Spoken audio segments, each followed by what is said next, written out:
कोल्हापूर नागपूर राष्ट्रीय महामार्गाच्या चोकातपासून अंकलीपर्यंत जो नवा बायपास काढलेला आहे त्या संदर्भामध्ये शेतकऱ्यांच्या अनेक तक्रारी आहेत।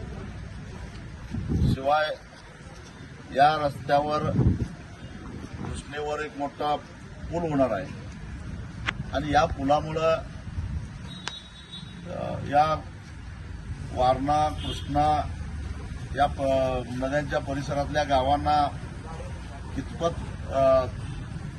पुराचा फटका बसणार आहे हे अजून स्पष्ट नाही।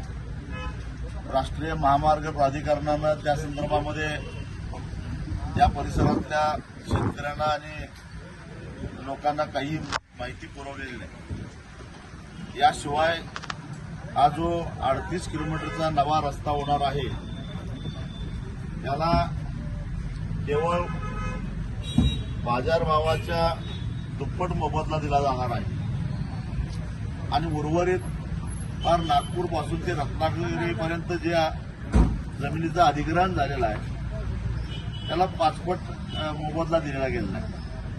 त्या 4-5 गावावर हा एक प्रकारचा अन्याय आहे। एक तर त्यांच्या शेतीचे 2 तुकडे होणार आहेत, त्याचबरोबर पुराची भीती आहे।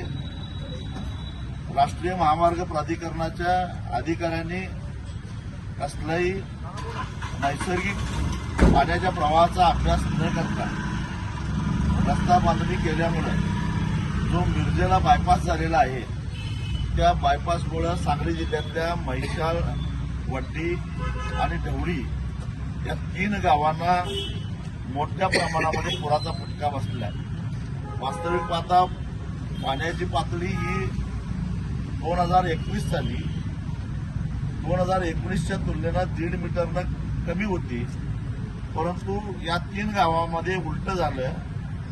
2021 साली 2019च्या तुलनेनं जवळजवळ 1 मीटर पाण्याची पातळी जास्त झाली होती। याचं कारण मिरज शहराच्या भोवतीनं हा जो रस्त्याचा भराव टाकलेला आहे त्यामुळं नदीच्या पात्रातलं पसरणारं पाणी हे वड्डी, म्हैसाळ आणि ढवळी या गावामध्ये शिरलं आणि पाण्याची पातळी वाढली। तीच परिस्थिती या अंकली जवळ होणाऱ्या पुलामुळं हिंगळवाड असेल, दानोळी असेल, कोथळी असेल, हरिपूर असेल या गावांच्या बाबतीत होणार आहे आणि या संदर्भामध्ये जी शास्त्रोक्त अभ्यास व्हायला पाहिजे होता तो अजून झालेला नाही। असं असताना जबरदस्तीनं शेतकऱ्यांचा विरोध असताना या प्रस्तावित रस्त्याची मोजणी करण्याचा प्रयत्न राष्ट्रीय महामार्ग प्राधिकरणाच्या वतीनं आज करण्यात आला। त्याला शेतकऱ्यांनी मोठ्या प्रमाणामध्ये विरोध केला। दडपशाही करून, पोलीस बळाचा वापर करून शेतकऱ्यांना अटक करून या ठिकाणी पोलीस स्टेशनमध्ये आणलेला आहे, परंतु आम्ही गप्प बसणार नाही। किती दडपशाही केली आजच सांगतो, आज दिवसभर मेहनत करून जे काय मोजमाप केलेलं आहे, खुणा केल्या आहेत त्या खुणा सगळ्या संध्याकाळी आम्ही काढून टाकणार आहे। त्यांना जे काय करायचं ते करून दे।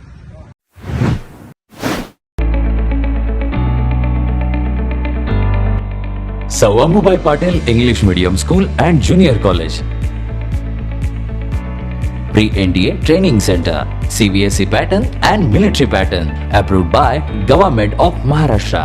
Sir Ambubai Patil English Medium School believes that a better future lies where and students can learn themselves. Graded excellent by state and CBSE pattern for systematic scholastic and co-scholastic work.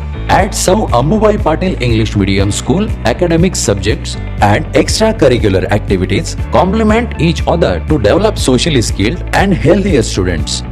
Theories and concepts are well understood by performing scientific experiments on their own. At Sir Ambubai Patil English Medium School, we encourage students to think independently and develop their own skills. I want to become an aeronautical engineer. I want to become an athlete and win gold for our country. I want to be a IAS officer. When I grow up, I will build a school for poor children. Sir Ambubai Patil English Medium School and Junior College. Address: Gokul Shirgaon, Taluka Karved, District Kolhapur. 9326617509 9371331176.